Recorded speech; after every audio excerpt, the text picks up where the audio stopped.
जोहार। मैं आनंद कुमार और आप देख रहे हैं जनमन की बात। दोस्तों, आज बात करेंगे कुर्मी राजनीति की। झारखंड में अब तक 6 आदिवासी मुख्यमंत्री हुए और एक गैर आदिवासी मुख्यमंत्री हुए, रघुवर दास। लेकिन झारखंड की जो सबसे बड़ी आबादी है, कुर्मी आबादी, कोयरी को मिला दे तो और ज्यादा हो जाती है आबादी। लेकिन राजनीतिक रूप से सबसे मजबूत होने के बावजूद, आबादी के लिहाज से सबसे मजबूत होने के बावजूद, इस समाज को आज तक राजनीति में वो जगह नहीं मिल पाई जिसकी हकदार ये जाति है। और खास करके जहां तक सत्ता के सर्वोच्च पद की बात है, यानी मुख्यमंत्री पद की बात, तो उस पद पर कोई कुर्मी कभी मुख्यमंत्री बन पाएगा या नहीं, ये भी एक बड़ा सवाल है। क्योंकि कुर्मी राजनीति की बात करें तो अब तक इन 25 वर्षों में कोई ऐसा कुर्मी नेता नहीं उभर कर आया, चाहे वो किसी भी पार्टी में हो, किसी भी पॉलिटिकल सिस्टम में हो, कि उसको मुख्यमंत्री पद का दावेदार बनाया जा सके। सुदेश महतो डिप्टी सीएम रहे, सुधीर महतो भी डिप्टी सीएम रहे, लेकिन सीएम का जो पद होता है उस पर कभी किसी कुर्मी को दावेदार नहीं माना गया। अभी नए नए उभरे हैं जयराम महतो और उनके समर्थक उन्हें अगला मुख्यमंत्री बता रहे हैं, लेकिन अभी उनकी राजनीतिक जो ताकत है उसका कयास लगाना अभी से संभव नहीं है। अगले चुनाव में तक क्या स्थितियां रहती हैं उस पर बहुत कुछ निर्भर करेगा। लेकिन फिलहाल जयराम महतो हॉट केक है कुर्मी राजनीति के, इससे कोई इनकार नहीं कर सकता। दोस्तों, मैं सोच रहा था कि इस पर कुछ बनाऊंगा, तभी मेरी नजर पड़ी एक फेसबुक पोस्ट पर। यह पोस्ट था हमारे पत्रकार मित्र शशि सिंह जी का, जो कि अंग्रेजी के पत्रकार हैं, स्टेट्समैन के बिहार झारखंड ब्यूरो चीफ हैं।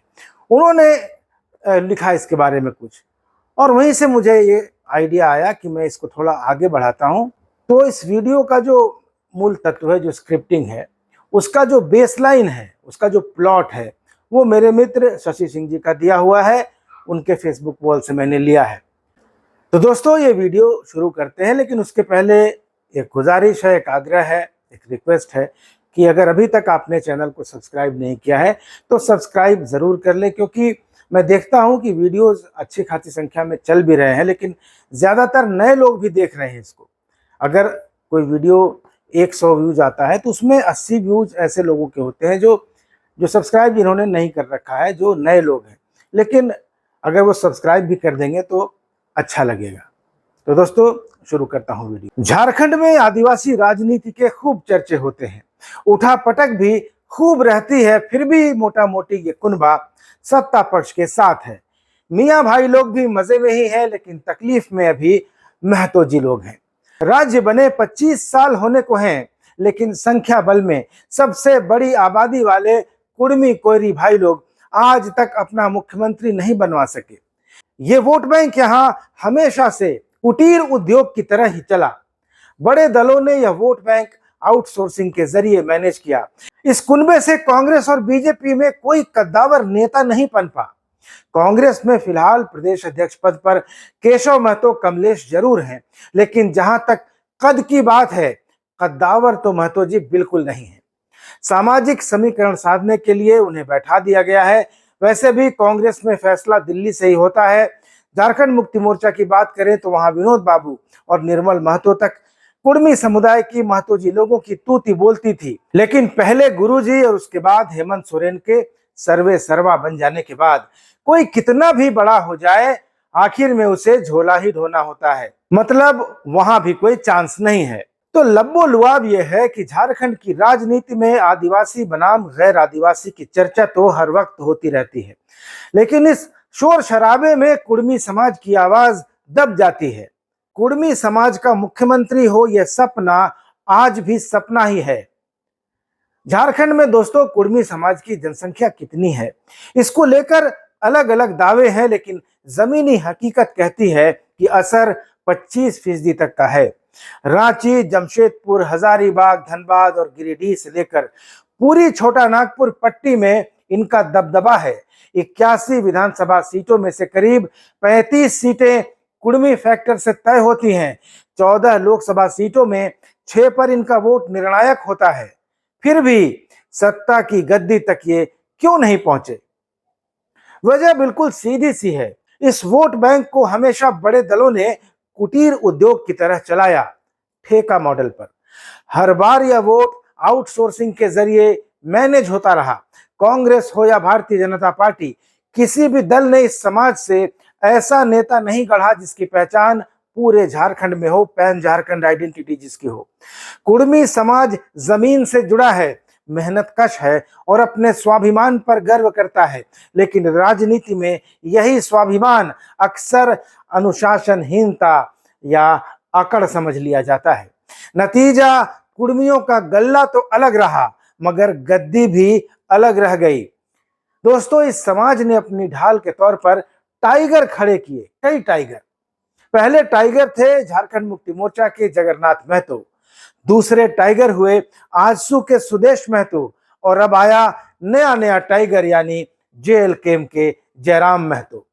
लेकिन कहानी यहां और रोचक हो जाती है क्योंकि टाइगर बनाम टाइगर की लड़ाई ने इस समाज की राजनीतिक पूंजी को खोखला कर दिया है। 2024 में डुमरी उपचुनाव ने सबको चौंका दिया। जयराम महतो ने झारखंड मुक्ति मोर्चा कोटे की मंत्री और टाइगर जगन्नाथ महतो की बेवा बेबी देवी को हराकर यह दिखा दिया कि अब कुर्मी समाज सिर्फ सहायक शक्ति नहीं रहना चाहता। इसके पहले लोकसभा चुनाव में गिरिडीह से उन्होंने 3.5 लाख से ज्यादा वोट हासिल किए। जेएलकेएम ने बोकारो में पहला बड़ा अधिवेशन किया। एजेंडा 1932 का खतियान, विस्थापन, कुड़माली भाषा और हाशिए के समुदायों की आवाज। क्या जयराम महतो और उनकी पार्टी आजसू को रिप्लेस कर देगी या फिर टाइगरों की आपसी खींचतान जारी रहेगी? दोस्तों, कुर्मी समाज की एक और बड़ी लड़ाई है आदिवासी यानी एसटी दर्जे की। कुर्मियों का कहना है कि हम भी टोटेमिक हैं, हमारी रहन सहन, पूजा पद्धति, ग्राम व्यवस्था सब आदिवासी संस्कृति से मेल खाती है और आजादी के पहले हमें आदिवासियों की सूची में ही रखा गया था। पिछले 3-4 सालों से इस मुद्दे पर जबरदस्त आंदोलन हुए। रेल रोको, सड़क जाम, सैकड़ों स्टेशनों को ठप किया गया। 2025 में फिर से अनिश्चितकालीन रेल रोको का ऐलान है। 20 सितंबर का दिन तय किया गया है। मांग है एसटी दर्जे की कुड़माली भाषा को संविधान की 8वीं अनुसूची में शामिल करने की और पेशा कानून में संशोधन की। लेकिन केंद्र सरकार ने अब तक कोई ठोस कदम नहीं उठाया। नतीजा क्या निकला? बीजेपी के प्रति कुर्मियों की नाराजगी बढ़ती जा रही है। भाजपा में इस समाज का कोई बड़ा चेहरा भी नहीं है। सिर्फ जमशेदपुर के सांसद विद्युत वरण महतो को छोड़ दिया जाए तो भाजपा में कोई बड़ा चेहरा नहीं है। राम टहल चौधरी और शैलेंद्र महतो जैसे ताकतवर कुर्मी नेताओं को जिस तरह से भाजपा ने हाशिए पर डाला, बेइज्जत किया, उससे भी यह समाज भाजपा पर अब भरोसा नहीं करता। तो अब सवाल है कि कुर्मी समाज कब तक इंतजार करेगा और उसे क्या करना चाहिए? दोस्तों, जहां तक मेरी राय है, पहले कुर्मी समाज को अपने भीतर की गुटबाजी खत्म करनी होगी। जिस तरह से विनोद बिहारी महतो ने कुर्मी समाज को एक किया था, एकजुट किया था और उसे एक राजनीतिक शक्ति बनाया था, उसी तरह से कुर्मी समाज को एक बार फिर एकजुट होना होगा, वरना टाइगर बनाम टाइगर की लड़ाई में सिर्फ नुकसान ही होगा। कुर्मी एक वोट बैंक के तौर पर एकजुट हो, जैसे मुसलमान और आदिवासी हैं।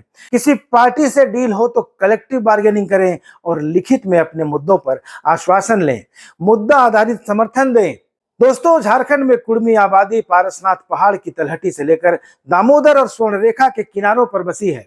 अगर झारखंड की राजनीति को भी एक नदी की तरह मान लें तो कुर्मी समाज इस नदी का सबसे चौड़ा पाठ है, लेकिन उसका पानी अब तक दूसरों के खेतों को ही सींचता आया है। अगर अब भी रणनीति नहीं बनी, अब भी एकता नहीं आई तो वही पुराना नतीजा होगा, सबसे बड़ा वोट बैंक लेकिन सबसे लंबा इंतजार भी। झारखंड में दोस्तों अगला चुनाव 2029 में होगा, चाहे वो लोकसभा का हो या विधानसभा का। तो अभी समय है। अगर कुर्मी समाज ने सही चाल चली तो झारखंड का अगला इतिहास लिखने वाली कलम भी शायद उसी के हाथ में होगी। लेकिन अगर ऐसा नहीं हुआ तो अगले चुनाव में 2-4 और बच्चा बुतरू टाइप के टाइगर मैदान में उतर जाएंगे और ये सारे छोटे बड़े टाइगर एक दूसरे को पंजा मार मार कर लहलुहान करते रहेंगे। नतीजा कुछ नहीं निकलेगा और कुर्मी समाज का सत्ता का सपना हमेशा एक दूर की कौड़ी बना रहेगा। दोस्तों, आप इस बारे में क्या सोचते हैं? अपनी राय कमेंट बॉक्स में जरूर लिखिएगा। चैनल को अब तक सब्सक्राइब नहीं किया है तो सब्सक्राइब जरूर कर लीजिएगा। अगले वीडियो तक के लिए इजाजत दीजिए। धन्यवाद। नमस्कार।